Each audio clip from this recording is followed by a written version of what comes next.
Vamos lá, pessoal. Retornando.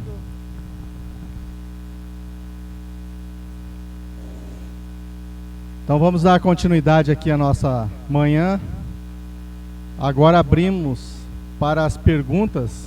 Se tiver alguém que tem alguma pergunta que queira fazer, está aberto agora o período para os questionamentos, para tirar as dúvidas.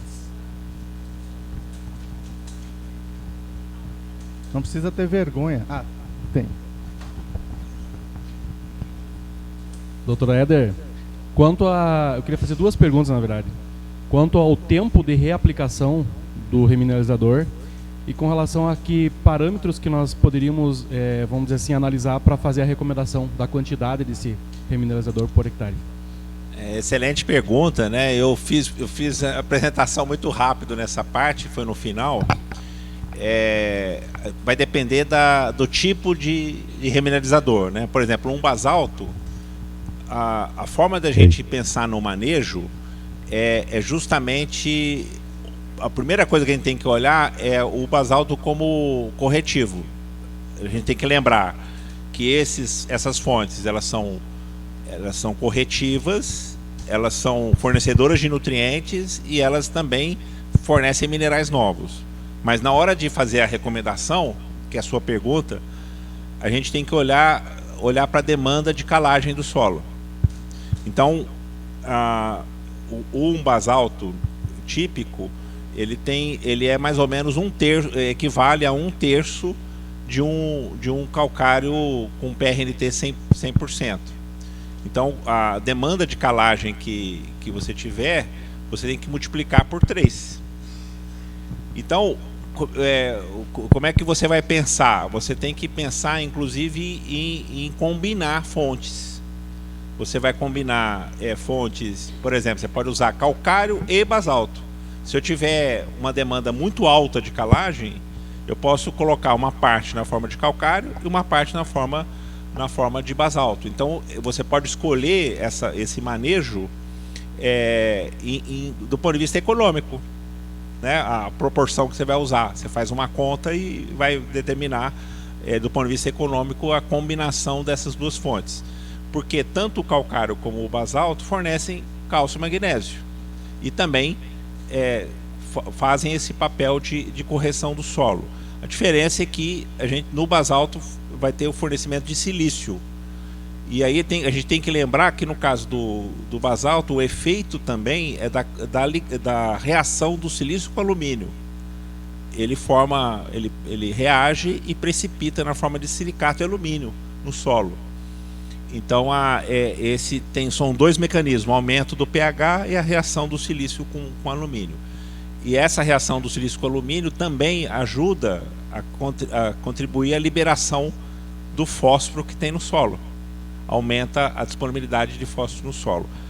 Mas a gente viu lá que não adianta só disponibilizar aumentar a disponibilidade do fósforo. Eu preciso ter atividade biológica para a planta conseguir retirar esse fósforo que está lá no solo. Então a primeira coisa é olhar se a fonte tem poder corretivo. Então medir o poder de neutralização dessas fontes ela é essencial. O segundo, tem essa parte de poder corrigir, então é uma forma de você manejar, pensar no processo de correção. Se a demanda for baixa, você pode usar só como basalto e não precisa de usar calcário. E vai usar calcário, vai continuar usando o calcário pensando só como fonte de cálcio e magnésio. Então muda totalmente a perspectiva do uso dessa fonte. A gente vai continuar usando, né, a remineralização de solos não é um processo de você eliminar o que a gente já utiliza na agricultura, né? Na realidade é uma ferramenta nova que aumenta a eficiência. Quando você pensa numa fonte de potássio, é aquela questão dos minerais que tem potencial de liberar no curto prazo. Então eu posso ter um teor total de 10% de K2O numa fonte e vai disponibilizar apenas 3% no curto prazo. Então você não pode calcular o teor total para fazer a recomendação. Você tem que olhar para o mineral que tem maior potencial para liberação. Então é a forma de você manejar as fontes de potássio. Essa é a coisa que é fundamental a gente dizer. E tem aquelas que são mais ricas em magnésio, por exemplo. Essas aí, você está pensando, não, precisa aumentar magnésio no solo. Então, tem fontes que são silicatos de magnésio. E elas são extremamente reativas, essas que são ricas em magnésio, né? Então, sempre vai depender, uma característica fundamental é a soma de bases. Vocês podem observar que a soma de bases vai estar ligada ao poder de neutralização. Existe uma relação entre a soma de bases da rocha com o poder de neutralização. E a gente olhar a questão da reatividade dos minerais, especialmente dos minerais que são fontes de potássio. Aí a gente tem que olhar e saber, não adianta olhar o teor total, tem que olhar que minerais que estão associados para a gente recomendar o efeito de curto prazo. O efeito de longo prazo, nós não temos dados agronômicos para saber o efeito residual das fontes que são mais resistentes ao intemperismo.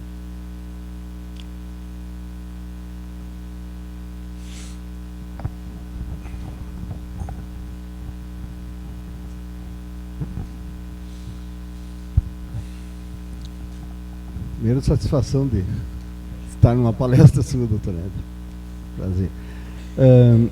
Nós temos aqui uma situação regional onde nós temos solo, para o senhor ter uma ideia, mais ou menos norte-sul aqui. À direita, quem vai para o sul, tem solos aí com 60% de argila, até mais, coxilhas grandes e tal. E à esquerda, tu já vai pegar solos aí com talvez mais de 60%, 70% de areia. E muitas vezes na mesma propriedade, tu tem propriedades maiores aqui, onde você tem as duas situações. E a gente sabe que também essa região é privilegiada, porque aqui a gente tem um Clube Amigos da Terra que evoluiu muito, um agricultor que se abriu muito para o plantio direto. Então nós temos muita, talvez não tanta qualidade pela diversidade de palha que se cria, mas plantio direto há 30 anos aí, né? Então, juntando esses dois fatores, o fator fundamental que se prega, que é ter aquela parte das 4 lá, né? A vida que vai ajudar depois a degradar, a disponibilizar os elementos. Se o senhor fizesse um comparativo nessas duas situações, pensando em basalto, que a nossa região aqui é basalto e acredito que as rochas não mudem muito. Talvez a gente tenha um pouquinho mais de origem, um pouquinho mais arenítico, né? A origem do menos, mais duro, né? Vamos dizer, mais indisponível.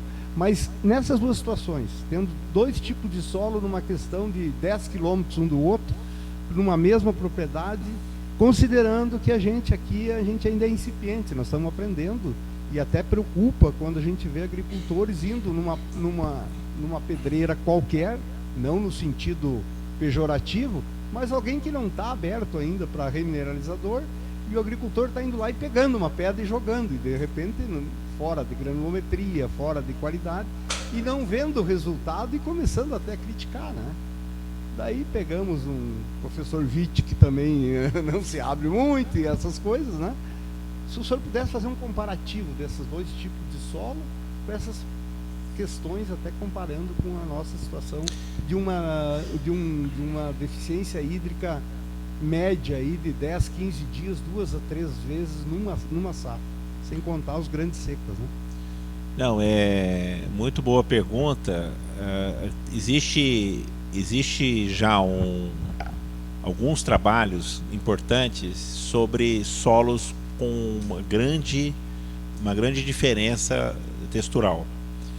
E geralmente nos solos arenosos, vocês lembram aquela figura mostrando um solo teórico, né, com proporções de areia, silt e argila, né? E lá os minerais de baixa cristalinidade. Quando eu penso no solo arenoso, que eu tenho, na realidade, boa parte no caso que você deu exemplo aí, 2/3 do solo é areia, você tem uma superfície específica muito baixa, muito pequena. Quando você coloca o pó de basalto, por exemplo, na granometria correta, né, que você levantou muito bem, vai ter a geração dessas novas fases minerais com superfície específica muito elevada. Então, o que vai acontecer? O benefício para esse tipo de solo, de textura arenosa ou média, ele vai ser superior no curto prazo, quando eu faço um manejo com remineralizadores, porque ele vai aumentar a superfície específica, vai aumentar a CTC de forma considerável comparada com o solo originalmente, né? Eu vou ter um incremento muito grande. Tanto é que alguns experimentos agronômicos em que foi feito dessa forma, de pegar no mesma região, pegar solos de textura distintas, isso foi feito em São Paulo pelo professor Carlos Cruciol, que era da Unesp de Botucatu. Aliás, é um grande pesquisador desse tema, né? Assim como o trabalho que eu mostrei aqui, os professores da Universidade de Passo Fundo, né, que estão fazendo um trabalho sistemático, o Corchaguin, o Edson Bortoluzzi, né, e o Escostesg, né, esse último trabalho, né. Então esse pessoal está fazendo um trabalho sistemático muito importante da parte agronômica, né. Então é interessante acompanhar o trabalho que eles estão fazendo uma grande contribuição na questão do manejo.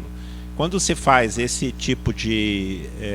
quando o Cruciol, né, lá em São Paulo, fez com a cana-de-açúcar, ele mostrou que o incremento na produtividade foi maior no solo arenoso. Ocorreu um incremento de 20% comparado com a testemunha, que só tinha o manejo, as fontes solúveis, né? E nos solos de melhor qualidade, houve um incremento de 5%. A questão é que houve incremento de todos. A diferença está na escala do incremento, desse incremento. Então, assim, se espera uma resposta agronômica maior nos solos de menor potencial produtivo. Então, você pegar solos, especialmente esse exemplo que você deu, que é bom, né? Solos de textura muito distinta, a expectativa é que no curto prazo o efeito vai ser maior no solo de textura arenosa ou média.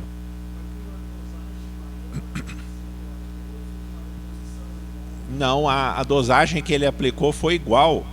Ele aplicou 3 toneladas por hectare. O que acontece? Você gera maior superfície. E aí você tem as reservas aumentam, a eficiência de uso de nutrientes aumenta. Não é só... Porque você tem isso já natural do solo. Não é essa a questão. É a questão fisicoquímica lá do solo que eu alterei com a dosagem, mesmo sendo 3 toneladas por hectare, né? Tanto é que é bem interessante o relato do professor Carlos Cruciol. Ele fala o seguinte: olha, tudo que eu aprendi, aliás, é um dos pesquisadores na área desse tema de fertilidade do solo no Brasil, que mais publica. Ele é amigo do Witt, viu? Ele é amigo do Witt. O Witt briga muito com ele, mas ele está fazendo um trabalho sistemático, o Cruciol.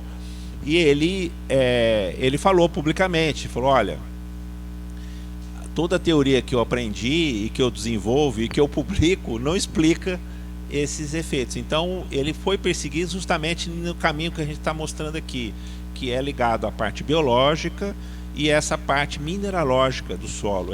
É o caminho para explicar os efeitos, né, que essas fontes promovem nos solos agrícolas.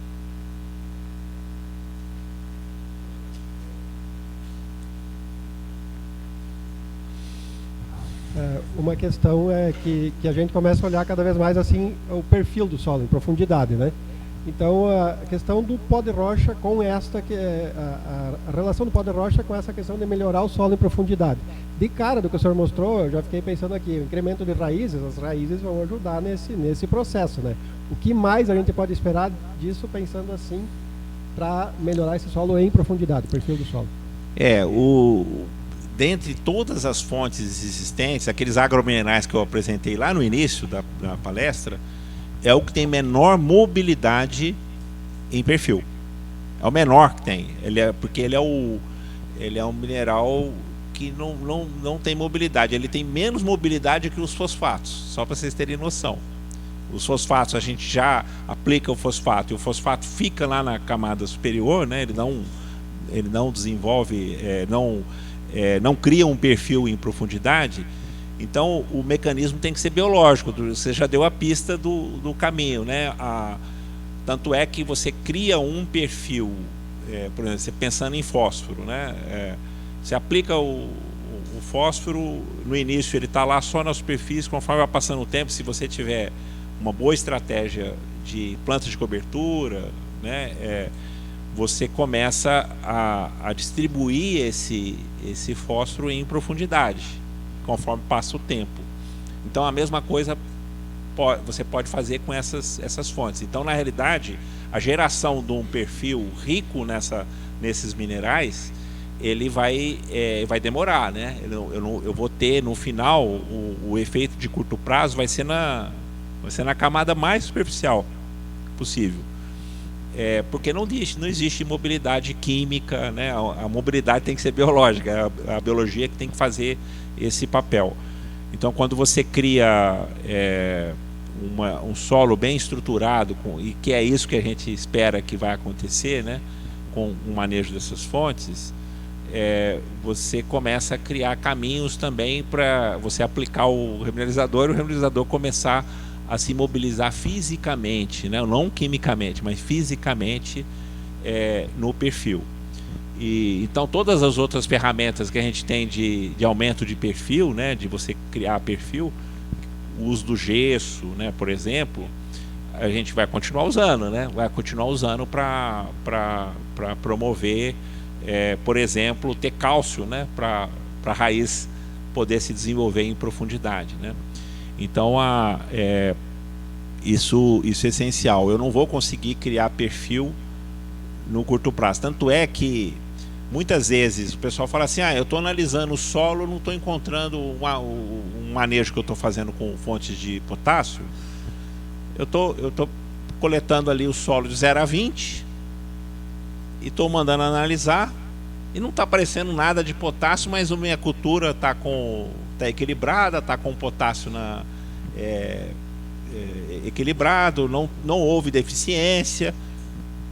Como é que eu explico se eu não encontro? Então, uma das explicações, tem várias, né? Mas tem duas explicações importantes. Uma é a profundidade da amostra do solo. Na realidade, quando eu aplico em superfície, eu vou conseguir enxergar os efeitos disso aí a 5 centímetros. Entendeu? Até 5 centímetros. Então, eu teria que fazer uma coleta de 0 a 5 para poder enxergar o que o remineralizador está fazendo efetivamente no solo. E aí você, quando se faz esse tipo de amostragem, você começa a enxergar o que o remineralizador está promovendo lá no solo. A segunda questão, que é uma questão mais grave do ponto de vista técnico, é que os extratores que nós utilizamos, especialmente para potássio, eles não são adequados para esse tipo de fonte. Por quê? Porque nós desenvolvemos extratores pensando no manejo de fontes solúveis. Então, os extratores que a gente utiliza para caracterizar solo são para fontes solúveis. Então, especialmente, isso impacta muito a interpretação do potássio. Do cálcio e magnésio não é tanto, porque a gente tem essas fontes, elas são mais disponíveis mesmo, e aí você enxerga o cálcio e magnésio do basalto e de outras fontes que a gente maneja. O do potássio é mais complicado, porque vocês viram lá a transformação do mineral em outro, e aí os extratores não conseguem pegar o potássio que tá lá ligado, esses extratores que a gente utiliza, né? ligado a CTC do mineral que foi gerado. Então, isso é um problema. Então, a gente não tem ainda a forma da gente caracterizar o solo está inadequada para esse novo tipo de manejo.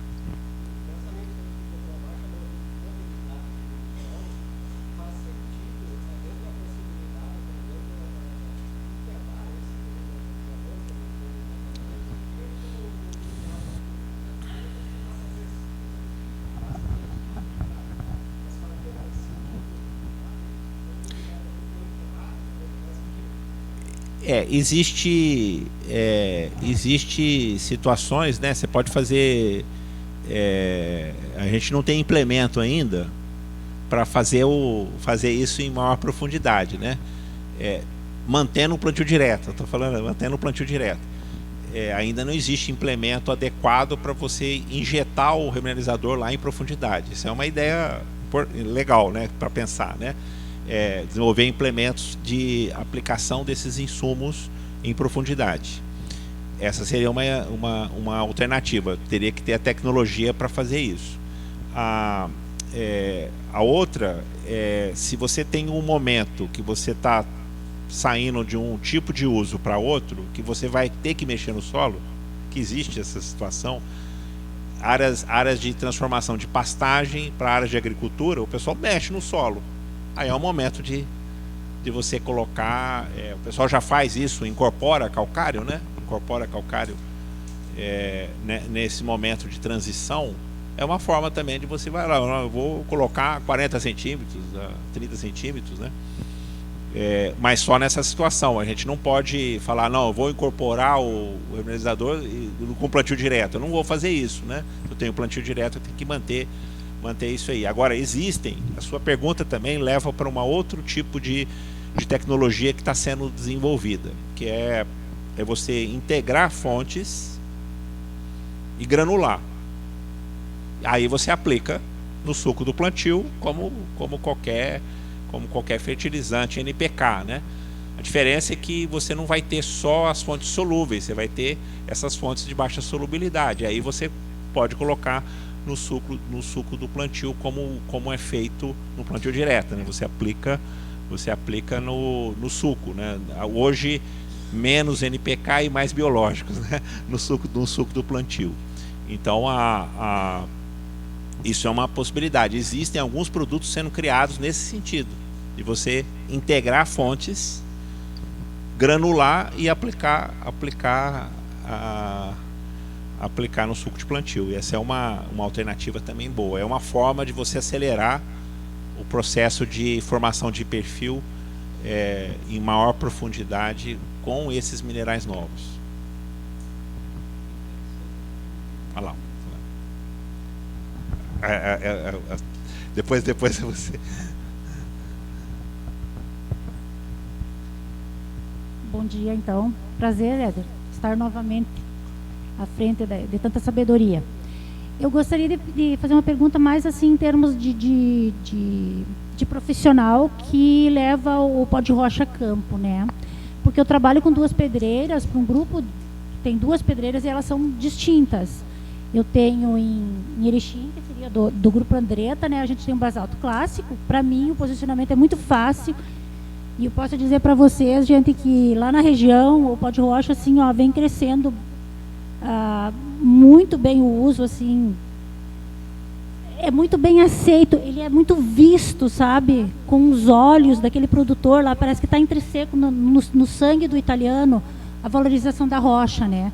Então está sendo muito fácil, eu tenho tido, assim, produtores bem cientes do que eles estão fazendo, né? Até dias atrás eu fiz uma entrevista que eu disse que o pó de rocha a gente constrói, não é uma tecnologia pronta, não sei se o meu posicionamento está certo ou não. Região de Erechim. Passo Fundo a gente tem uma dificuldade maior em função de que a gente tem um dacito, né? E ele está com 4,3% de potássio. Não sei se é uma questão da universidade ali de Passo Fundo, que ela tem um pezinho atrás em relação ao alumínio, né? Que é essa dificuldade de abertura dos produtores.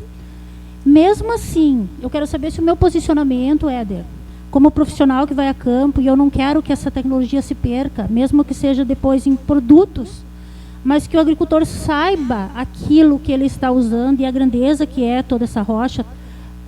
Não é produto, eu digo assim, é a própria natureza nos dando de graça, né, fontes de minerais aqui tão próximas. Eu digo assim, se não pode usar as duas, porque o ideal para mim, pelo estudo que eu tenho das duas pedras, é usar um composto, né, das duas. Mas no momento, às vezes, ele não consegue, ou ele está intimidado ainda pela tecnologia que é nova. Posso começar um talhãozinho com uma e no segundo ano mudar para outra? Posso intercalar, digamos assim, nesse momento, passou-se uma grande quantidade, quer fazer uma coisa nova, indicar um pó de rocha de Sarandi, por exemplo, como eu já fiz com o cliente, que é mais próximo. Isso está profissionalmente correto para quem está no campo levando o uso do pó de rocha? Não, sim. A gente tem que pensar o seguinte. Primeira coisa, né, é que essas fontes, esses remineralizadores, eles são regionais. Primeira coisa. Então, se a gente tiver os 500 produtos que nós vamos ter no futuro, cada um vai atender um mercado, porque a questão da logística limita a viabilidade desses produtos. E a outra questão é o seguinte, por exemplo, fontes que têm mais potássio. Por exemplo, o basalto com granulometria adequada, a gente já sabe, a gente já falou bastante aqui, como que a estratégia de manejo. As fontes de potássio, nós temos que olhar para a questão dos minerais que tem potássio em relação à disponibilidade. Quando o mineral é muito resistente ao intemperismo, então qual é a primeira estratégia? Ficar mais fino o produto. Quanto mais fino ficar o produto, ele vai ser mais eficiente. Outras estratégias, quando trabalha com produtos mais resistentes ao intemperismo, é você utilizar estratégias biológicas. Então, eu não vou falar o nome, mas tem produtos que têm teores altos de potássio e eles têm uma parte só do potássio disponível num processo de agricultura. Você coloca no campo, mesmo tendo uma atividade biológica, ele vai disponibilizar só 3%, 30% do teor total. Então, agora, quando você pega essa mesma fonte e coloca no processo de compostagem conjunta, você vai para 80% do potássio no curto prazo. Então, existem mecanismos que você pode fazer. Você não precisa, por exemplo, qual seria uma outra abordagem? Eu pegar essa rocha, derreter essa rocha a 1.200 graus, criar um vidro, vou lá, moo esse vidro e aí ele vai ser eficiente. Mas e o custo de derreter a rocha a 1.200 graus? Nós temos produtos no Brasil que são desse tipo. Nós temos termos fosfatos, né? Tem um que é bastante, todo mundo conhece, que é da Iurim, que é o termofosfato da Iurim, que vai a 1.000. Eu fui lá agora recentemente, já conhecia, mas vi novamente lá o processo. Você derrete a rocha, um vulcão que você cria artificial, derrete a rocha a mais de 1.200 graus, depois resfria ela rapidamente e depois aquele material é moído. Então, esse processo é muito caro, mas um processo de compostagem conjunta é totalmente viável, especialmente aqui na região. Essa região nossa aqui é muito rica em geração de proteína animal, de todo tipo. Nós temos uma quantidade enorme de esterco que é gerado. E muitas vezes o esterco gerado é um problema, só que não pode ser um problema, é uma solução. Não é um problema, é uma solução. Ele é rico em nutriente, ele é rico em matéria orgânica, ele ele promove vários tipos de efeitos positivos. Uma das abordagens é você pegar essas fontes orgânicas regionais, essas fontes minerais regionais e juntar. Aí tem várias formas de juntar. Uma delas é pela compostagem. Aí você, especialmente para minerais mais resistentes, como alguns minerais de potássio, você fazer a compostagem conjunta, você vai melhorar aquela eficiência daquela fonte. Aí você vai ter viabilizar uma fonte regional de potássio junto com a fonte orgânica. E a gente já tem estudos mostrando que a compostagem conjunta gera propriedades novas. Por exemplo, se eu fizer a compostagem só com as fontes orgânicas, que aí eu tenho que fazer o negócio direitinho, pegar razão carbono nitrogênio, fazer certinho, né? Se eu colocar só a parte orgânica e comparar com as mesmas matérias-primas, a diferença é você acrescentar lá uma porcentagem dos minerais, esses regionais. O que acontece? A primeira surpresa que nós tivemos é que esse produto com os minerais tem mais nitrogênio do que o composto feito sem os minerais. Então, a primeira coisa que a gente viu, aumenta nitrogênio. É claro que está pegando nitrogênio do ar, né? Tem micro-organismo que está fazendo isso. Segundo, aumenta a eficiência dos minerais que você está colocando, esses que são mais resistentes. E terceiro, você gera aquilo que vai acontecer no solo, que eu mostrei na palestra, que é a estabilização da matéria orgânica lá no solo, com minerais novos, vai acontecer no processo de compostagem. Então, só estou colocando um exemplo de possibilidade de integração de fontes regionais. Nós temos que pensar atualmente em integrar fontes regionais, porque é o seguinte, depois dessas crises todas que nós estamos passando, né? Primeiro, pandemia, que não acabou ainda, e a guerra que está ainda acontecendo lá na Europa, tem um movimento bem claro de desglobalização. O processo de desglobalização significa o seguinte: temos que pensar em soluções regionais. As soluções regionais, e como é que a gente monta essas soluções regionais? Com as matérias-primas que nós temos. E a gente é abundante em matérias-primas e a gente não utiliza bem. Às vezes, quem gera a matéria-prima das fontes orgânicas considera até um problema. Como é um problema se aquilo é parte da solução, né? Então, nós temos que pensar nisso. Vou fazer mais 2 perguntas, depois eu libero. Claro, o nutriente, ele não precisa ir embora. É que nem na cana-de-açúcar. Eu acho um absurdo o setor da cana usar uma quantidade enorme de nutrientes. É uma das culturas que mais demanda nutrientes. E ela, o que acontece? Ela consegue reciclar 30%. Eu acho estranho isso, porque o sistema que você produz a cana, o que você produz? Qual é o produto final? É açúcar ou álcool? No açúcar e o álcool eu não estou exportando nutriente nenhum, a não ser carbono, oxigênio e hidrogênio, né? Ele teria que voltar para a área agrícola, né? Os nutrientes.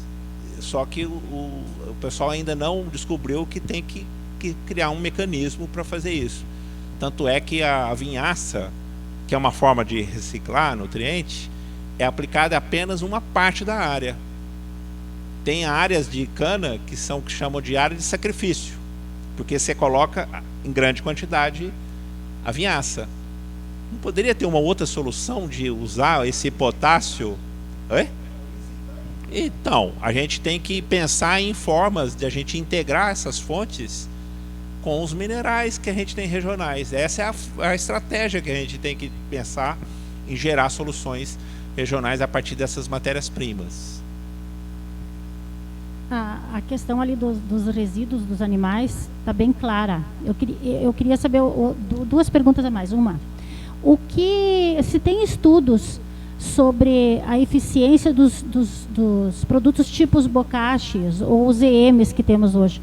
Porque na tua pesquisa ali você falou em isolado. Isolado para mim é quando eu tenho 1 ou 2 elementos, né? E esses produtos, eles são mais complementares. Eles chegariam a um ponto de substituir talvez uns 30% de uma compostagem na eficiência do uso do pó de rocha? Porque como eu trabalho com as 2 coisas, né? Com os bioinsumos também. E eu sempre prevaleço a ideia para o agricultor, quando eu ofereço a ideia também, né? Do uso dos bioinsumos e do pó de rocha, que os 2 se complementem, né? Só que eu não Perfeito. tenho dados, por exemplo, de um bocache, da eficiência de um bocache. Eu vejo na produção, mas dados científicos eu ainda não tenho, né? Ou um produto que seja um composto de micro-organismo com maiores quantidades, tipo os que tem no mercado. Essa é uma pergunta. A segunda é mais uma, seria a segunda que eu tenho para dizer, a questão da proteína do soja, Éder.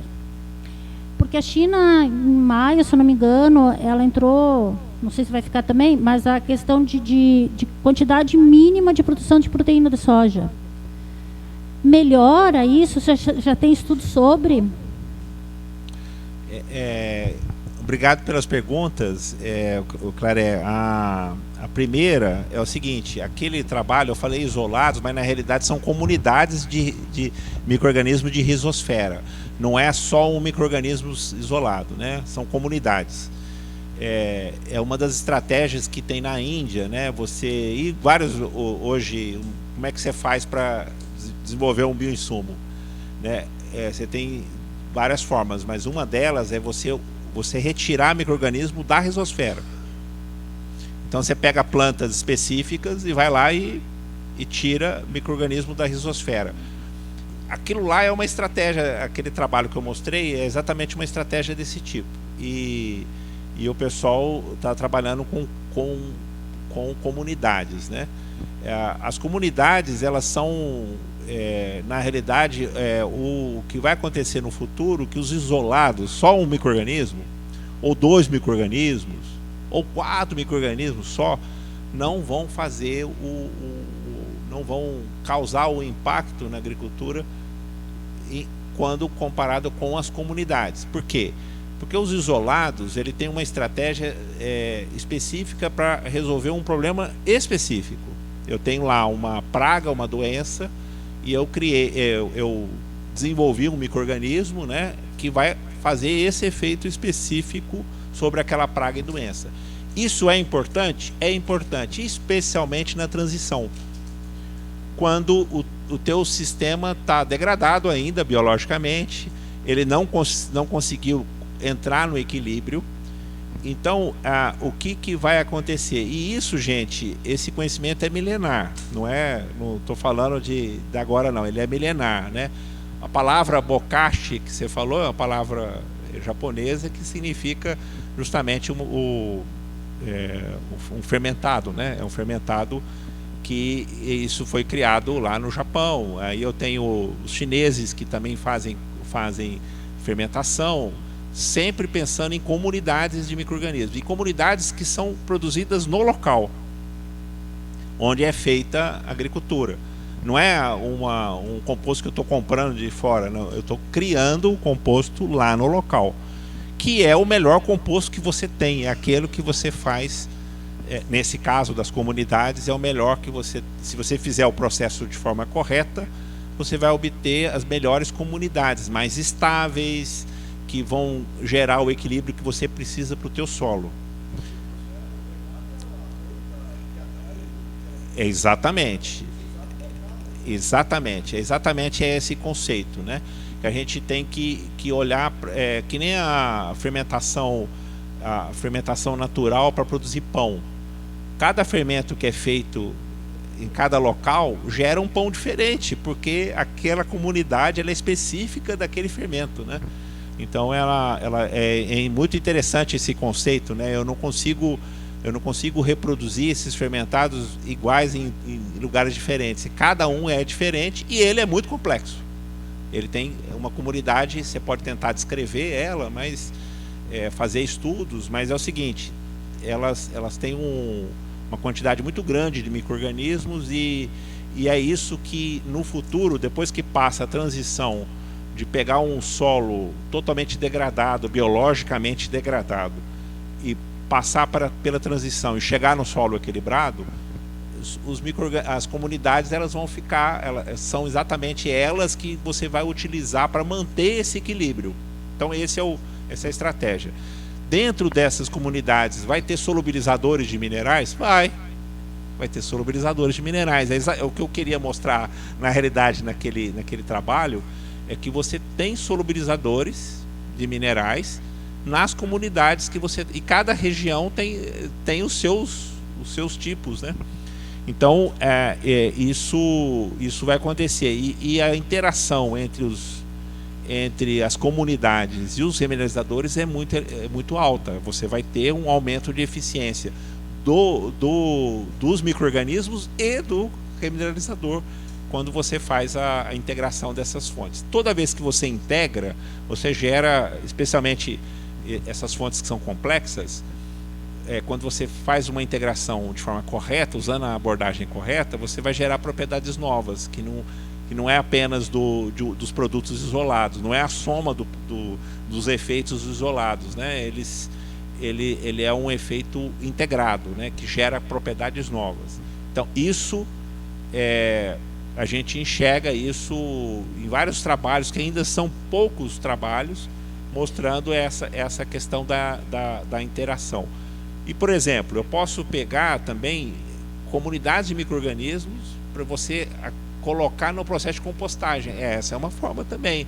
Eu não faço simplesmente a compostagem com as matérias-primas orgânicas e os minerais. Eu posso pegar uma comunidade de micro-organismos e aplicar no processo de compostagem. Vai ajudar também. Então, isso tudo tem que ser desenvolvido, pensado. Parte é feito no próprio agricultor, parte a indústria regional pode gerar produtos também, né? Como que é importante, quando é necessário você misturar duas fontes minerais, por exemplo, é melhor que a indústria faça isso, porque ela vai ter maior capacidade de gerar essas misturas do que o agricultor. Eu vi ontem na propriedade, uma propriedade onde eu vi esse processo acontecer. Ele faz a mistura lá na fazenda, né? Mas ele poderia receber um produto já pronto. Isso se não onerar muito o agricultor, vale a pena o minerador criar novos produtos. Isso aí eu considero que é a melhor estratégia regional da gente desenvolver produtos. Então eu tenho, dentro de um raio econômico, que vai ser de 100, 200 até 300 quilômetros em geral, eu tenho várias N possibilidades de fazer integração de fontes regionais. Queria um pouco além do que já vem sendo discutido, né, de benefícios, que é a questão da prevenção de doenças, principalmente fungos, né? Tenho observado que aonde você usa o pó de rocha, mesmo que seja só na pelletização de sementes, é uma sanidade muito diferente, né? Então estava vendo um estudo aí que eles pesquisaram vários elementos, entre eles o cloreto de lantânio na prevenção de toxinas, por exemplo, o Vitorin, que é uma toxina do mitospóreo no arroz, né? Então, que uma concentração muito baixa inibe totalmente a ação da toxina, que às vezes é muito mais prejudicial do que o próprio fungo, né? Porque ela vem antes. O que se tem já de estudos relacionados a isso, na prevenção e controle de doenças pelo pó de rocha, já que esse aqui eu vi que tem cloreto de lantânio, por exemplo, sério e outros elementos raros, né? Então, essa é uma pergunta muito boa, né? A gente tem os povos pré-colombianos, eles usavam várias matérias-primas minerais para conservar a semente. E o objetivo era esse. Primeiro era conservar a semente, e o outro era você guardar o grão para você usar, né? Então não tinha o que a gente sabe hoje, mas eles sabiam do problema, né, que tinha. Então eles usavam vários. E hoje, quem faz uma agricultura diferente, mais biológica, o pessoal não está usando semente tratada quimicamente. Eles chamam de semente branca, e o tratamento é biológico que é feito. E isso muda tudo desde o início, né? Quando você usa um fungicida químico, você já começa perdendo, né? Do ponto de vista biológico. Você já começa perdendo. Então, a tal da semente branca é um caminho que precisa ser pensado pela indústria de sementes, e a forma de tratar essas sementes do ponto de vista biológico. Esse é o caminho que a gente considera que é o início da agricultura lá no campo, que eu tenho que ter uma semente mais saudável. Eu vou dizer o seguinte, já existem alguns estudos que o pessoal peletiza semente com pó de rocha. E é bem interessante você peletizar, por exemplo, sementes de forrageiras, que são muito pequenas, e além de você conservar a semente, você já dá um start quando você coloca no campo, você já cria um ambiente favorável para o desenvolvimento da planta. Então tem alguns estudos mostrando, e aí você falou de fungo, é bem interessante uma tecnologia, uma nanotecnologia feita na propriedade, que é o tal que o pessoal chama de leite de pedra. Eu vi isso no campo. Depois eu vi umas publicações, exatamente essa mesma abordagem, feito publicações em nível internacional. São um grupo de italianos que começou a estudar isso, que você pega qualquer pó de rocha. Não foi assim que eles fizeram, mas estou falando que o agricultor no Brasil tem feito, né? Ele pega o pó de rocha, suspende isso em água e até não decantar mais. Você vai tirando o sobrenadante, aquilo que decanta, você volta para a terra, né?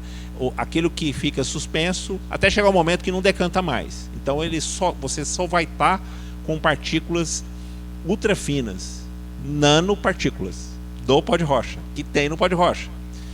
E aí você pulveriza em culturas, por exemplo, culturas que são muito sensíveis a fungo de folha.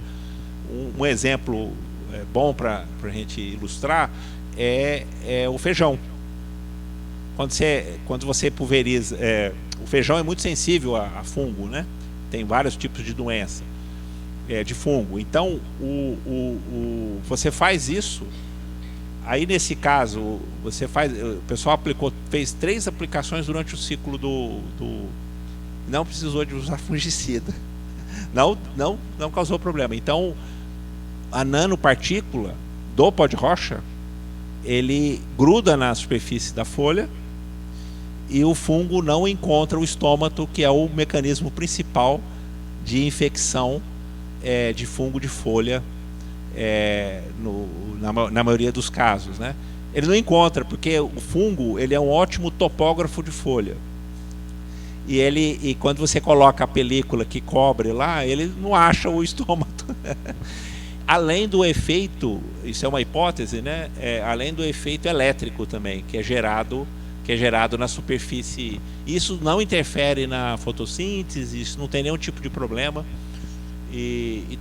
Aí você tem condições de criar produtos a partir disso, né? Você criar produtos em que você estabiliza mais essa película que é gerada. Então então tem várias tecnologias que a gente ainda não está usando, mas tem alguns agricultores usando, que é fantástico o tipo de e é feito na propriedade. Você cria a nanotecnologia, a nanopartícula na propriedade, de forma bem simples, e é uma solução local muito boa, né? E muito barata, né? Você vai usar um foliar, né? Entre aspas, um foliar que vai contribuir para controle de doença, né? Tem aqui. Pensando numa área de abertura em cerrado que pede 8 toneladas de calcário por hectare, para notar a diferença que o pó de rocha está agindo, seria a partir de quantas toneladas? E melhor, pensando num perfil de 30 centímetros que vai ser remexido na abertura, né? Não, então, aí se for na abertura, exatamente quando você usa na abertura calcário, você usa doses bem altas, porque você vai fazer um perfil, né? Tem doses realmente muito elevadas de calcário na abertura. Não é muito diferente disso. Qual é a questão? Se eu tenho uma demanda de calagem muito alta, e você vai ter que mexer, qual é a sugestão de manejo? Econômica, né? Eu posso fazer só com basalto.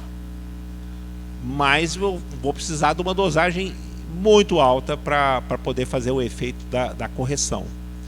Então, qual que é a melhor estratégia? Você fazer uma combinação. Você usar uma parte de calcário e outra parte na forma de basalto. Se você fizer isso desde o início, combinando, conforme vai passando o tempo, você vai diminuir a necessidade de calcário para correção e você vai ter um efeito de correção de longo prazo, um efeito de correção de mais de longo prazo do que o calcário promove, porque o calcário, todo mundo sabe que chega um momento que ele é consumido, né? Ele é consumido, aí acabou o prazo de validade dele, você tem que colocar mais calcário. No caso do basalto, você vai ter esse efeito de mais longo prazo. Então, qual é a lógica, né? Você começar com a mistura e depois você diminuindo o calcário e aumentando o basalto. E aí você só faz a manutenção com o basalto. Então, aí é a melhor estratégia econômica de fazer o manejo de correção de abertura, incorpora tudo do jeito que você está falando, que 30 centímetros, 40 centímetros, dependendo da forma que você fizer, usa as duas fontes.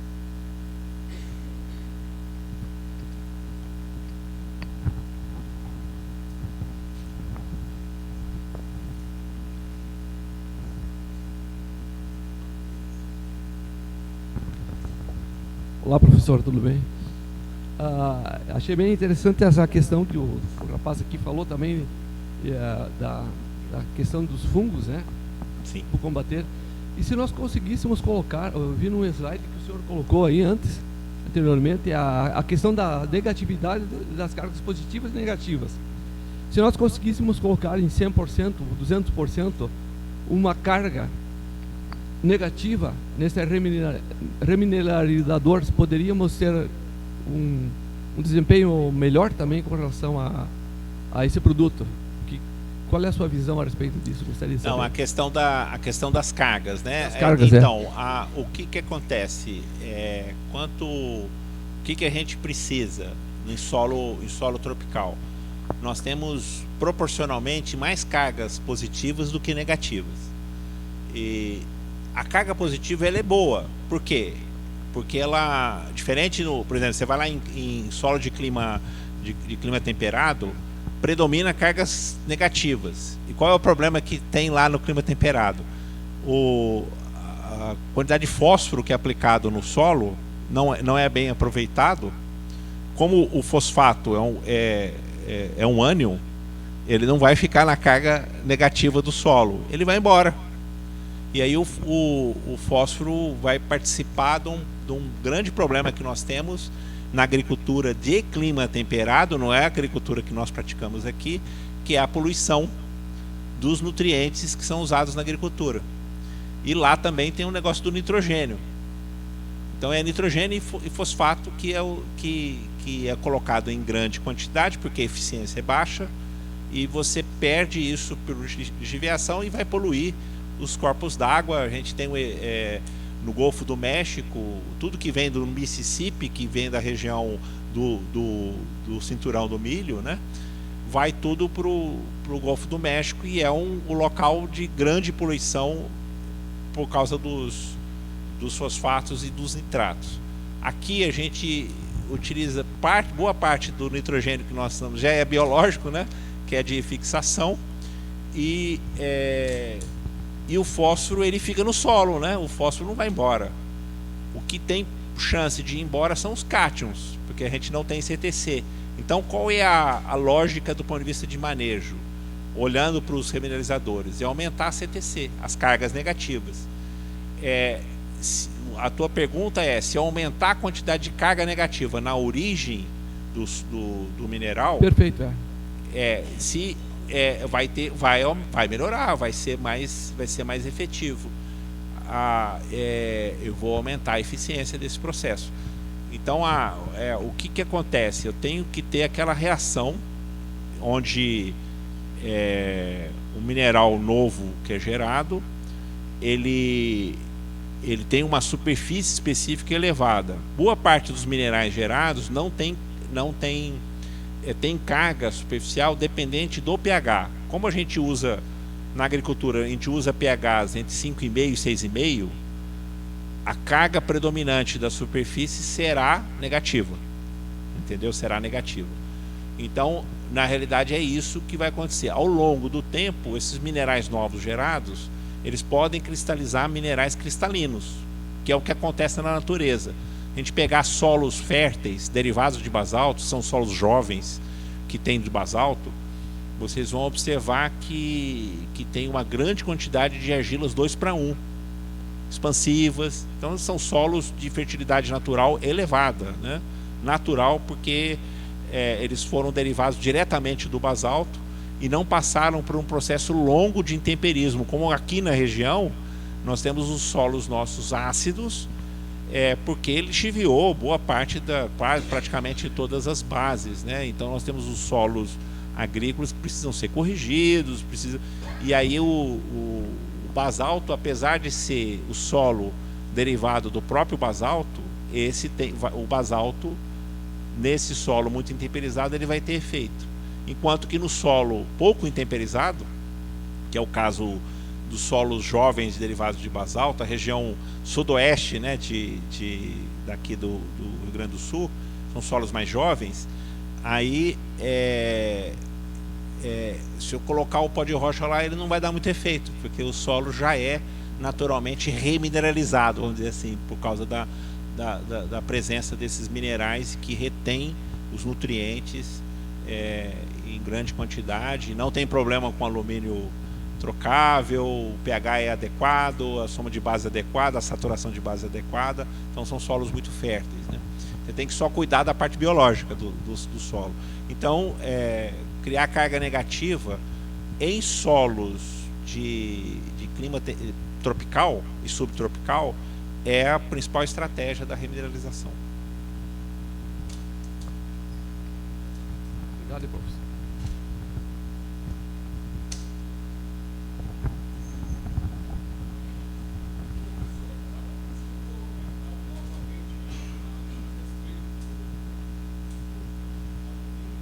Perfeito. Essa é uma pergunta importante. Essa questão do alumínio. Então, o que acontece? Esse era o alumínio que está no remineralizador. Tem alumínio que tem remineralizador que tem 10, 15, às vezes maior quantidade de alumínio. Esse alumínio vai ser disponível? A questão é o seguinte: quando tem bases, os remineralizadores, por que o primeiro critério é soma de bases? Justamente porque as bases são as primeiras a saírem. Lembra lá, em temperismo incongruente, quem é que sai primeiro? Silício e as bases. O alumínio, ele vai formar novas fases minerais, eles não são disponibilizados. Por quê? Porque para ser disponibilizado é o que acontece na situação dos solos aqui naturais. Você pega lá um solo com menos de 4, pH abaixo de 4, muito ácido, o mineral predominante é caulinita, então é um alumínio silicato hidratado. O alumínio vem desse mineral na condição ácida, o alumínio disponível no solo. Então esses minerais que você está aplicando, ricos em bases, não vão disponibilizar alumínio. Ele vai formar novas fases minerais, vai ter cálcio e magnésio sendo disponibilizado e silício. Ele não, aliás, acontece o contrário, né? Quando você coloca o remineralizador, ele corrige o alumínio trocável no solo. Ele não promove fornecimento de alumínio para o solo. Então o mecanismo principal é a liberação das bases.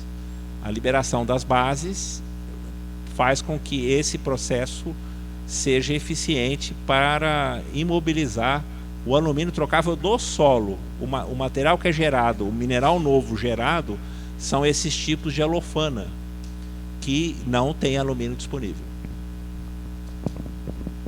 Bom dia. Eu queria entender melhor a respeito do que o senhor disse no começo da palestra, em relação do Brasil ser muito dependente ainda de fertilizantes estrangeiros. Eu queria entender que o senhor comentou sobre uma crise de potássio e fósforo, quais seriam as causas dessa crise, e entender se com a remineralização, né, esse processo que o senhor estava explicando, é possível suprir ou aliviar, mas em porcentagem o que o senhor deduz, dessa crise futura e dessa nossa dependência com esses fertilizantes e minerais estrangeiros. Excelente pergunta. Existem estudos, existe na primeira metade do século XX, teve um geofísico ligado à indústria do petróleo. Ele era especialista em petróleo e ele trabalhava com a questão das reservas de petróleo. Ele trabalhava na Shell, nos Estados Unidos. E ele, na década de 50, ele chegou e fez um estudo, e ele falou o seguinte: olha, na década de 70, e ele colocou até o pico, quando ia acontecer.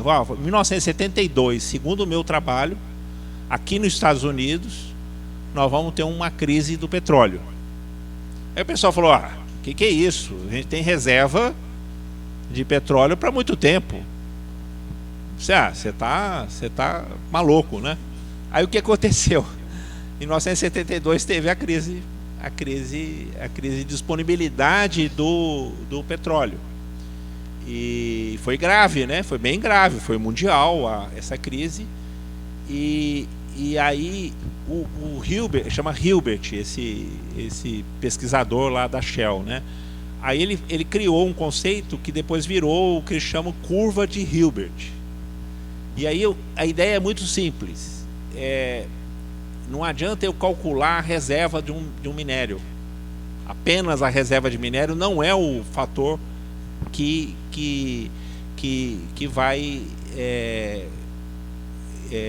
vai falar sobre a disponibilidade dessa fonte. Existem outros fatores. Por exemplo, o custo para eu tirar o minério. Eu tenho lá um minério, mas quanto custa eu tirar o minério?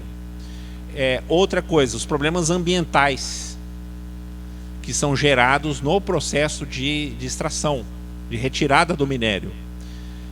Outra questão, o beneficiamento, o custo do beneficiamento, porque tem minérios que eu estou buscando a mesma fonte, só que eu tenho custos diferentes, beneficiamentos diferentes, que cada vez conforme vai passando o tempo, vai ficando mais difícil e mais caro tirar, porque eu tenho que usar processos mais intensivos do ponto de vista energético e também tecnológico. E ele juntou todo esse conceito e falou o seguinte: olha, chega um momento que eu vou ter todos esses problemas juntos. E aí ele criou um conceito matemático e falou: olha, ele cria uma curva parecendo uma curva de Gauss e fala o seguinte: chega aqui até esse ponto é o máximo, a partir daqui, ladeira abaixo, eu tenho problemas de disponibilidade dessas fontes. Aí o que muda isso? Muda encontrar novas reservas. Outra coisa, a tecnologia, alterei a tecnologia e posso melhorar o beneficiamento. E terceiro, eu consegui resolver os problemas ambientais ligados à mineração. Então, vou dar o exemplo do ouro, né? O ouro, no ciclo do ouro no Brasil, nós tivemos ouro fácil de ser retirado no início pelo garimpo. O garimpo vai lá, tira o ouro de forma fácil, e aquele ouro mais grosso, mais fácil de ser separado. Acaba esse ouro, só um processo industrial para tirar no mesmo local o ouro que está mais fino ou associado a minerais. Então eu preciso de outra tecnologia, eu não posso separar fisicamente. Muitas vezes eu tenho que usar quimicamente, ou às vezes até biologicamente, para liberar o ouro. E eu conheci uma mina que passou por 3 ciclos. O ciclo do ouro na época do século 17 e 18, o ciclo do ouro do século 19 com a industrialização com tecnologia da Inglaterra, e E o ciclo, agora, recentemente, a tecnologia mais recente, que inclusive usa processo biológico. A mesma mina. E ela passou por um período, acabou aquele ouro, entrou em decadência, depois foi o outro período, acabou também, e a mesma coisa vai acontecer agora com esse último ciclo, né? Exatamente, o rejeito de serra pelada, ele tem muito mais ouro do que foi retirado, só para a gente ter uma noção, né? E, bem, aí no caso do petróleo, teve a crise, aí o pessoal desenvolveu outras tecnologias, tirou petróleo por fraturamento de rochas de xisto betuminoso, então criou alternativas. No caso do fósforo e do potássio, tem estudos bem sérios, e é o seguinte, são fontes raras realmente raras, e essas fontes, se você olhar as reservas que tem, então imagina, eu vou dar o exemplo do potássio. O potássio tem um mineral chamado silvita, que é cloreto de potássio. Essas camadas de cloreto de potássio não existem mais, foram todas já exploradas. Qual que é o segundo tipo de minério? Silvinita, é uma mistura de metade cloreto de potássio, metade cloreto de sódio. Já criei um problema, eu tenho que separar o cloreto de sódio desse minério. E tem um terceiro tipo de minério, chamado carnalita, que é uma mistura de sais. Conforme eu vou indo para esses tipos, eu saio de um com 60% de K2O, um segundo com 30% de K2O e o terceiro com 15% de K2O. Então, fica cada vez mais caro tirar. E outra coisa, cada vez mais profundo. Os minérios que tem atualmente estão entre 700 e 1.200 metros de profundidade. Então, qual é a previsão? O pessoal fez o estudo, fez um monte falou, segundo os dados atuais, nós vamos ter o limite em 2060 para o cloreto de potássio. E para o fósforo a mesma coisa, 2080. Então nós temos um problema sério. Se a gente não buscar soluções regionais hoje, quando chegar em 2060, nós não vamos, vai ter um problema na agricultura. Como é que nós vamos fazer agricultura sem potássio? Então nós temos que buscar essas fontes que não são sais, silicatos de potássio. Nós temos que reciclar nutrientes. A questão do fósforo, reciclar o fósforo. O pessoal já está descobrindo, você pegar resíduo do tratamento de esgoto, o pessoal está extraindo o fósforo de esgoto. E tem que fazer isso, porque se a gente não fizer isso, nós não vamos ter o nutriente depois para produzir o alimento.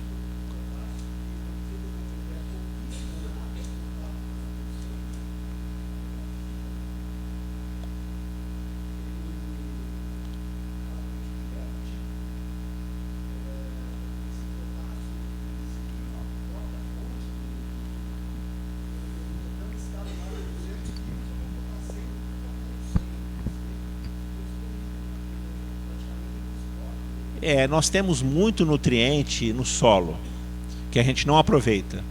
Então, uma coisa é aumentar também a eficiência de usar os nutrientes do solo em uma profundidade maior. Isso é uma das outras demandas. A gente tem que... para a gente poder trabalhar com raízes cada vez mais profundas. E aí, então, as fontes regionais, que são muito abundantes. Então, se falar assim, quanto que tem de rocha silicada, quanto tem de basalto para explorar, para usar na agricultura, vai ser muito além da própria escala da espécie humana, né? Então é muito abundante, isso não é um problema, a abundância não é um problema mais para silicatos. Os silicatos são muito abundantes. Então os processos de beneficiamento, a reciclagem de nutrientes pelo próprio sistema, do jeito que a gente comentou anteriormente, e a gente usar essas fontes que são concentração muito elevada e que a gente utiliza nas fontes NPK de uma forma mais racional. Porque na realidade a gente foi muito perdulário, né? Vamos pensar bem, né? Durante a Revolução Verde a gente usou muito mal esses nutrientes. E nós vamos chegar estamos chegando numa questão de crise e a gente precisa usar bem esses nutrientes, porque essas fontes estão, elas têm possivelmente nós vamos ter um problema com elas, né? Então a gente tem que, novamente, essa sua pergunta leva à questão da a gente regionalizar a solução. Quando a gente regionalizar a solução, nós vamos reciclar nutrientes, vamos usar as fontes abundantes regionais e aí a gente vai progressivamente ficar independente dessas fontes externas. Éder, já estamos num tempo limite, vou passar aqui para a última pergunta. Obrigado. Para a gente encerrar. Bom dia. Eu gostaria de saber como vai ser o efeito de utilizar os remineralizadores É difícil mesmo. em cambisolos, principalmente na região dos campos de cima da serra, onde o solo nosso em si não é infértil em si, mas os minerais em si, digamos, são fracos e o alumínio é muito alto. Como seria o efeito nele? E por ser mais temperado em si, se teria um efeito como acontece em regiões mais tropicais? Não, a questão climática é muito importante, né? Isso é muito importante. Agora, o mais importante é o processo biológico. E quando você trata de solos ácidos, a remineralização ela tem um efeito muito forte em solos que são ácidos. Onde você tem os remineralizadores, eles fornecem as bases, fornecem silício, e eles vão ter um efeito também de formação de minerais novos que vão ficar estáveis no solo. Então, é exatamente esse ambiente que vai gerar condições novas. Então, quando eu tenho um solo originalmente ácido, os remineralizadores têm um efeito muito, muito bom para o sistema. Então, não só na correção, mas na questão de geração de carga superficial, na interação biológica. Então, esse tipo de interação vai ser muito positivo nesses ambientes. Então, ele vai contribuir, e se eu conseguir ter um sistema biologicamente muito ativo, a remineralização vai ter seu efeito. Éder, muito obrigado mais uma vez a todos pela presença. Eu acredito que nós conseguimos aí alcançar pelo menos tirar algumas dúvidas, né, que realmente é um tema para muita gente que é novo, uma coisa que todo mundo tem muita curiosidade de aprender, e acho que hoje foi uma manhã bem produtiva nesse sentido, de nos sanar bastante dúvidas a respeito desse tema.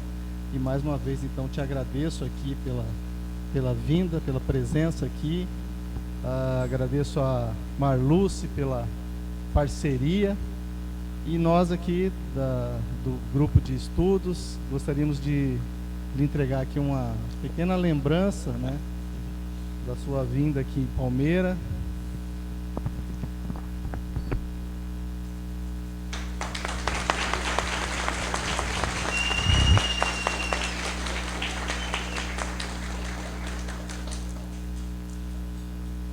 Mais uma vez, então, obrigado a todos e um bom início de tarde. Obrigado, gente. Foi um prazer, viu? Obrigado.